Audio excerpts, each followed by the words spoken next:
We watched I Want to Eat Your Pancreas, guys. We sure did. We sure did, man.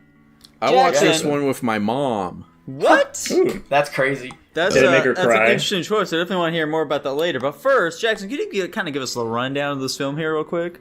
Oh, I'd love to. So basically, there's some fucking nerd that works at a library, and he meets some fucking chick there at the library, and then he meets her later at the hospital and finds her notebook, which then tells him that she is in fact dying of pancreatic cancer or some other pancreas-related illness, I think.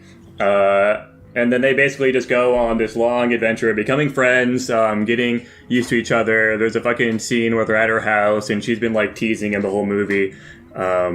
You know, kind of just being like flirty but not serious about it. And he takes it like really fucking far and like pushes her onto the bed. They kind of have like a little bit of drama there. He goes outside, and they like rekindle after some fucking throwaway dickhead character like punches him for no fucking reason. And then, you know, suddenly they're all, you know, chill again. They're gonna, like, go and make a bunch more memories and fill out her bucket list before she dies. She ends up getting fucking stabbed by some random serial killer or something out of fucking nowhere when they're supposed to go on a date.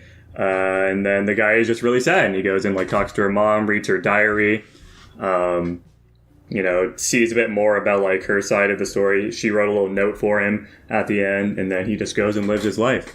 And that's the end. It sure is. Just right off the bat, I want to ask you guys, what are your thoughts on the fact that they do just establish from the very beginning she has this illness and is gonna die? I'm totally fine with it. Yeah, I think that's alright. I don't really care that much. I think it's like setting things up for disaster. So like you get acknowledged the disaster at the end, so you're just dreading it as you're watching all these happy memories pass by. If anything, I kind of like it because it puts you into the shoes of the protagonist, because, like, the reason she was so attached to him at the start is literally just because he was the only one that knew her secret, and she could confide in him because she didn't want to, like, break the, you know, the horrible news to all her friends and stuff. Yeah, there sure as hell isn't any other reason as to why she'd be attached to him. Yeah, exactly. He's a fucking weirdo. He's an He's a fucking blank piece of wood. He doesn't do shit. He has zero personality. I fucking hate this guy. Yeah. So, yeah, it kind of makes sense. You know, you get to walk along in the protagonist's shoes, which, you know, whatever. Yeah. I guess the way they do frame their relationship plus how she inevitably ends up actually dying, it makes it make sense in retrospect. Before that, I was just thinking, like, I don't know, wouldn't it be more impactful if they start this relationship and then it's revealed to him that this is going to happen? I mean, that probably, but that's just... beforehand. Yeah, it's just that the way the movie was trying to play itself out. Yeah, because, like, if she was willing to, like, just tell people about that, why wouldn't she tell it to any of her other significantly more interesting friends who she would rather spend time with? If the protagonist was boring, but he was also kind of funny just because he's the fucking, you know, he's just like a... There's a word for the type of character for he one. is. Yeah. He's a a straight man, that's what he is. He's a fucking straight man. He just tells it how it is, and I think he had some funny moments that way, but yeah, most of the time he's just some fucking boring dude. I mean, here's the thing, though. Which is always how these romance animes are, by the way. That is literally all of them. The shocking thing about this one is that he really seems to be actively against doing really anything with her, which normally isn't how these play out, but I guess that's the one little twist that they put on the idea. But at the same time, like, when you get towards the end, you can see how, like, slowly she's, like, chiseling away at him, and it's, like, very, very slow progress until, like, the very end where he's actually willing to start, you know, turning towards the light and, like, actually want to do stuff and, like, get out and be active and, you know, hang out with her. But then by the time he's actually ready to do all that shit, she's fucking gone. And then he's like, well, I don't know what the fuck I'm supposed to do now. So he, like, decides to take her, like, legacy, I guess you could call it, and just live it out because it's exactly what she wanted for him. Yeah, and he's what she was trying to her get. best friend because I guess that's what she wants. Now, don't get me wrong. To be fair, I'm a big fan of her best friend. I think she's a bitch.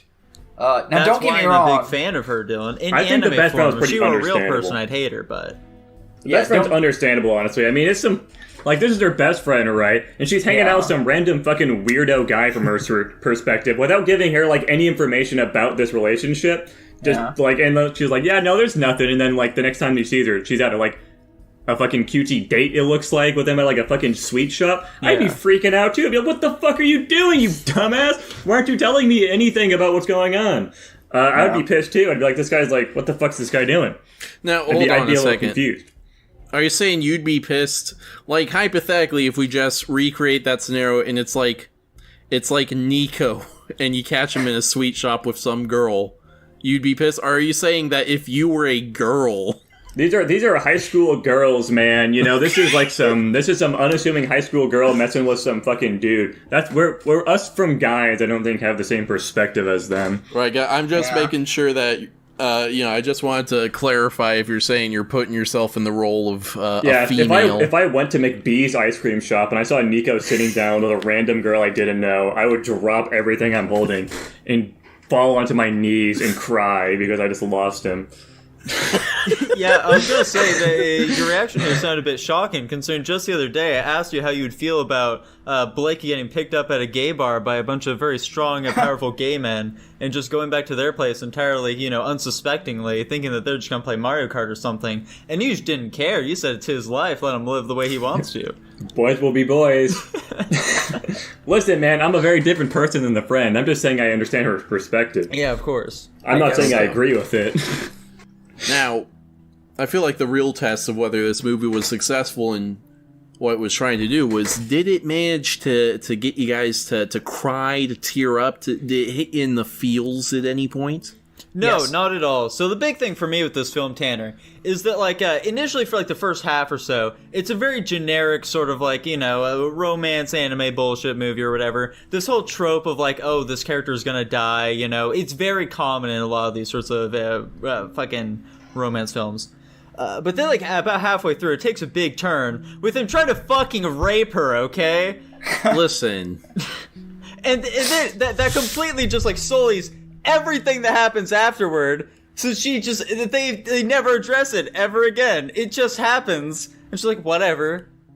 Listen, she was teasing him. He was getting a bit hot under the collar, Yeah, you're right, Tanner. That definitely justifies it. Once she started saying, get off me, that's when it was too far. But she was very clearly, instigating something on him before then. Yeah. She just thought it was all jokes and games, and he was like, dude, I have a boner now. Yeah, I know. I can definitely see a perspective in which this isn't necessarily a bad thing, mostly because of the way they resolved it. They basically just totally brushed past it happening at all. It was not a part of the discussion when they're out in the street in the rain. It was just oh yeah, no, it's totally we're chill. I'm sorry that guy fucking punched me as a dick. But they totally brushed past it. But I can totally see or maybe understand the thought process of the girl in this scenario, because she's been fucking teasing the guy the whole goddamn movie. And finally, she was being really fucking aggressive about it when they're at her place, which is a really private place and a really sus place, I think, frankly, to be teasing a guy like this. And him fucking, doing that to her is not understandable, of course. I'm not fucking trying to say that at all. But from her perspective, I think she could totally see why this would happen, and she maybe just understood that this was most likely going to happen, and she realizes her own faults in it, which is why she, doesn't address it again. But that's all I can fucking hypothesize for why this was totally brushed past and never looked at again. Yeah. I still think it's fucking weird. It's super strange. I don't understand what their decision was to include that in this whatsoever. What was the point? Man's gonna bust. I don't know, maybe it's they're trying to just give more reason for them starting a relationship, quote unquote, near the end, because they just didn't have anything to work with previously unless she was constantly teasing him. And I guess maybe they're if she's constantly teasing about this, he's gotta break at some point. We should show that. I don't know. Still, it's fucking I think it's dumb as well. Maybe you could just try and kiss her or something like that instead, Yeah, not push her onto the fucking force bed. her onto the bed and just hold her there and make her cry and shit, okay? Anyway. We're gonna move on to the ratings now? We haven't even No, addressed I'm still Tanner's answering my yet. question. Oh, okay. I didn't Did realize. this movie make you cry or feel emotions at all? I felt emotions. I don't recall crying, though. Yeah, I could definitely tell you it seemed to be affecting you quite a bit. Yeah. I will say... I cry very, very easily. Impossibly easily. Same. So yeah, during this movie, I literally already seen this movie, obviously, which is why I was requesting it, because, you know, I want to see it again and, you know, verify if I still thought it was bad or not. Yeah, the only scene that made me feel anything was literally when the main character guy is at her house after she dies, and he, like, turns around, and the mom's like, oh, it's you. That got me for some reason. I don't know why. I didn't, like, fucking tear up or anything, really, about it, but that definitely got me for some reason. Yeah. First time I watched it, I don't think I really felt anything. For me, the fireworks scene hit me in the feels. I didn't start crying, but I could. You can kind of feel it back there, where it's like, oh, you know, if I tried forcing something right now, it would start coming out. But Yeah. that scene hit me in the feels a bit. Now, how did your mom feel about this movie, Tanner? What we watched, I mean, a lot of it we were clowning on how fucking goofy and stupid the guy is. Yeah. And also goofing Your mom on the girl kept yelling at him that during like the whole hotel scene. Just fuck her already!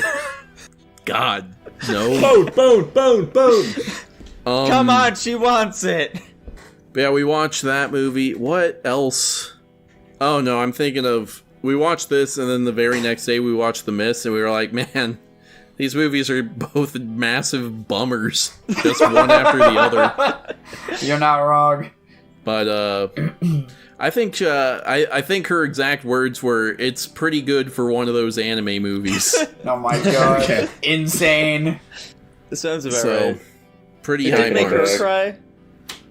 I don't think so. Okay. I think it's just like the way that like line delivery and like character expressions are in anime. It's too goofy for her to take it seriously. It's also like really fucking forced. Like the whole goddamn movie, it's just the girl leading everything, and all of their fucking talking seems so fake. Is how I describe it. Yeah, the main character in this film is super reactionary to everything that's going on.